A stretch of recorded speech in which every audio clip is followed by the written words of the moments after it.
อุ้ยเบานะใครก็เที่ยวโผล่ขึ้นขวดนี่ผู้ว่าทีม น้องกินได้น้อง ไม่กินหมดเลยน้อยเลยแล้ว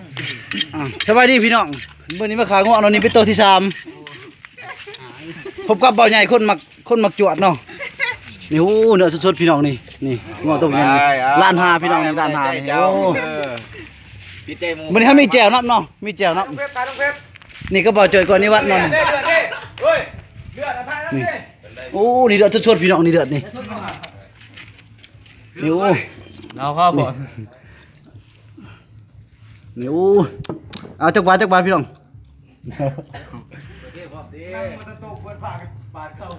นี่พกปลาพี่น้องพกปลานี่เบิ่งเอาก่อนจักบาทนี่ คนตกว่ะ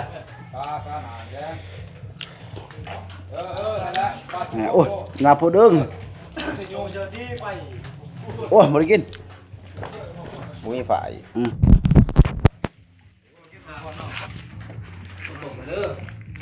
เอาพ้นก็สิตกแล้วพี่น้อง รักกันก่อน โอ้ดิพี่น้องนี่พยายามคุมตาคุมขี้ยะนี่เสือกระทุกเนาะนี่พยายามนี่ แรงเย็นได้เนาะ เห